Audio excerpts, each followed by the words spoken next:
Aujourd'hui, on va parler d'une problématique qu'on entend souvent parler en SEO depuis l'arrivée de ChatGPT et globalement de l'intelligence artificielle. C'est est-ce que utiliser l'intelligence artificielle a des impacts sur son SEO et est-ce qu'on peut faire un site 100% avec ChatGPT ou un de ses concurrents et avoir les mêmes résultats que si on l'écrivait comme un humain? Pour répondre à cette question, on a une équipe de professionnels SEO qui travaille pour Reboot Online qui a fait une expérience en comparant le positionnement du contenu rédigé par les humains versus le positionnement du contenu rédigé par des systèmes d'intelligence artificielle comme ChatGPT. Je vais commencer par vous expliquer un peu la méthodologie, comment ils s'y sont pris, etc. pour prouver ça, la conclusion évidemment, et comment ça impacte le métier de référenceur et globalement les stratégies SEO des sites web.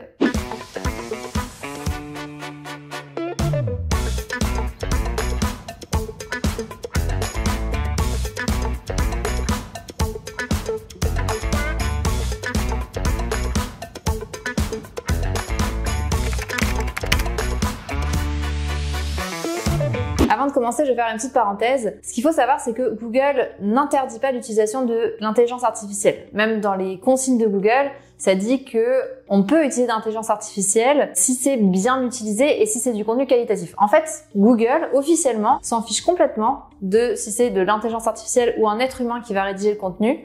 Ce qui compte pour Google, c'est la qualité du contenu. Si vous voulez en savoir plus sur le fonctionnement de Google, on a un super article à ce sujet sur notre site web, donc on vous mettra le lien dans la description. Donc ce qu'il faut comprendre, c'est que pour savoir si un contenu se positionne ou pas sur Google, il faut le tester en vrai. Donc, pour que on évite d'avoir de la concurrence ou des facteurs extérieurs qui vont faire que finalement on saura pas trop si oui ou non notre contenu il se positionne grâce à l'IA ou pas, il faut déjà qu'on choisisse un mot qui n'existe pas. Donc la plupart des concours SEO le font, c'est que on va choisir un mot complètement inventé.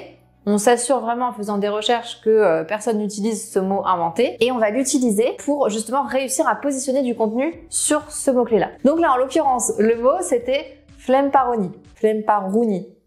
Donc là, en l'occurrence, le mot c'était Flemparoni. Bon, prononcez-le comme vous voulez. Même chose aussi avec les noms de domaine. Pour éviter d'avoir un nom de domaine qui a déjà de l'historique, parce que ça c'est quelque chose qui a un impact sur le positionnement, ils ont choisi des noms de domaine qui n'existaient pas. Donc même chose, il y a une recherche qui a été faite pour s'assurer que le nom de domaine n'avait jamais été utilisé avant, qu'il a jamais reçu de lien, etc. Donc on essaye d'avoir la carte la plus blanche possible, si on peut dire, la feuille blanche la plus blanche possible pour justement ne pas avoir d'historique qui pourrait finalement invalider tout le test. Donc pour ça, évidemment, ils ont utilisé des outils comme SEMrush, Ahrefs, archive.org, etc.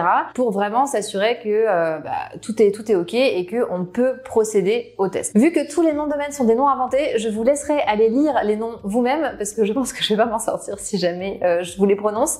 Mais tout sera donc en lien de la description aussi. Au total, sur les noms de domaine qui ont été choisis, il y en a eu 10 en tout et 5 ont été utilisés pour prouver que l'IA se positionnait mieux et 5 autres pour prouver que l'être humain, le contenu généré par l'être humain, se positionnait mieux. Il faut comprendre que sur chacun des sites, c'était du contenu 100% IA et 100% humain. Donc ça, c'est vraiment important de le comprendre, c'est pas un mélange. On est vraiment, on sépare les deux variables. Ensuite, par rapport à la rédaction de contenu, il y avait tout un tas de règles strictes pour justement s'assurer que on a la même qualité de contenu. Donc il y avait des instructions sur le nombre de mots, sur le champ sémantique, sur où les mots-clés doivent être insérés dans le texte, le fait qu'il n'y ait pas de lien interne aussi pour booster le contenu. Donc vraiment, on essaye de faire au maximum des choses comparables. Quand je dis on, je parle de eux, parce que moi, j'ai rien fait. Les consignes qui ont été données, elles ont été promptées pour ChatGPT et elles ont été données à l'équipe de rédaction.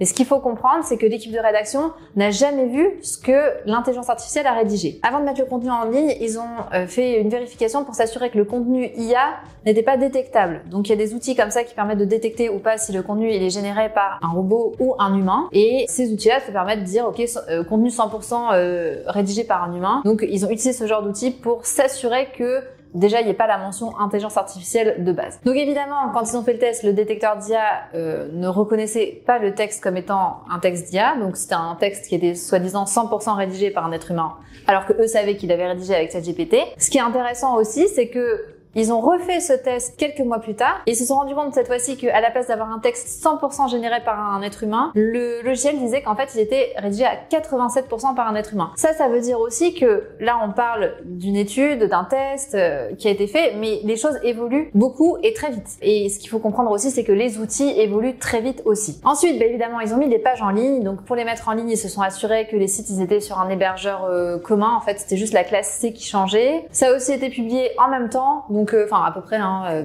En tout cas, pas une semaine après l'un, une semaine avant l'autre, donc vraiment à peu près en même temps. Ce qu'il faut comprendre, c'est que le contenu a été mis en ligne de manière à ce que ce soit homogène et la même chose pour tous les sites web. Bon, les résultats finalement, parce que on sait que c'est ça qui vous intéresse le plus. Moi aussi, c'est ce qui m'intéresse le plus. La méthode, c'est bien, mais ça va 5 minutes. Les conclusions disent que le contenu rédigé par un être humain se positionne mieux que l'IA. Pour vous donner des chiffres, on a 6.6 de positionnement moyen pour l'IA contre 4.4 de positionnement moyen pour le contenu généré par un être humain. Je vous invite à regarder l'image en fait qui montre les classements des différents résultats parce qu'on voit clairement que globalement en fait on peut voir que les résultats humains se positionnent plus dans les 3 premières positions, 3-4 premières positions versus les contenus par l'IA sont vraiment entre 6 et 10 quoi. Donc c'est vraiment important de le comprendre qu'il n'y a pas de marge d'erreur. Là, en l'occurrence sur ce test-là, je vous épargne les tests Whitney et compagnie, là tous les vraiment l'aspect technique en fait des tests et de comment c'est calculé,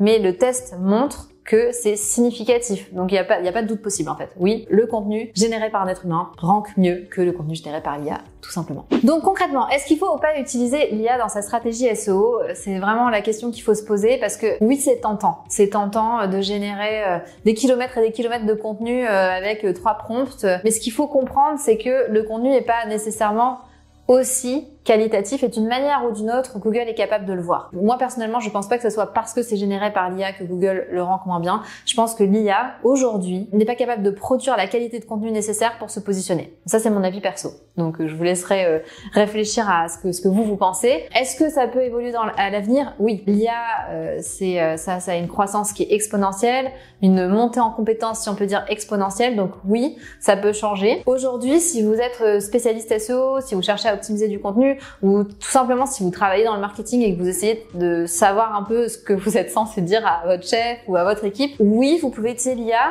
mais je pense que c'est pour de l'optimisation, pour aller plus loin, mais vous devez avoir quand même une bonne base de texte qui est rédigée par un être humain. Moi, je dis toujours, utilisez l'IA comme un assistant, comme peut-être même un stagiaire. Donc un stagiaire, normalement, il n'a pas l'expertise, sinon c'est pas censé être un stagiaire. Le stagiaire n'a pas nécessairement l'expertise pour optimiser un contenu comme il faut. Donc normalement, vous êtes censé repasser dessus ou un expert, un niveau supérieur est censé repasser dessus, faire des modifications, rajouter des paragraphes, recorriger l'intention de recherche, enfin l'intention derrière l'article, etc. Ça, c'est important de le comprendre. Moi, j'utilise l'intelligence artificielle, ça me permet de gagner du temps. Par contre, non, ça me prend pas 5 secondes pour rédiger un article, ça me prend même pas 5 minutes, ça me prend des heures. Ça me prend encore des heures, alors que j'ai 10 ans d'expérience SEO, que je sais très bien optimiser des articles, mais aujourd'hui, je dois souvent corriger l'IA, donc je vais m'en servir, c'est jamais l'IA qui fait vraiment mon intro ou ma conclusion. En fait, l'IA va me donner des idées, parfois quand je manque d'inspiration.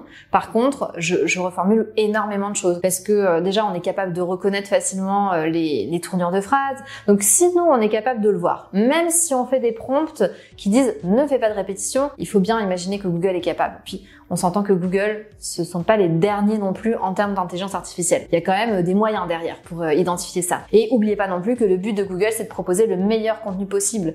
Donc, si à un moment donné, tous les contenus se ressemblent parce qu'ils sont tous rédigés par l'IA, ça va causer un problème à Google en fait. Et même si ChatGPT devient de plus en plus intelligent à chaque mise à jour, il faut imaginer que ce côté de gain en intelligence qui est exponentiel est aussi exponentiel du côté de Google pour la vérification, la qualité du contenu, etc.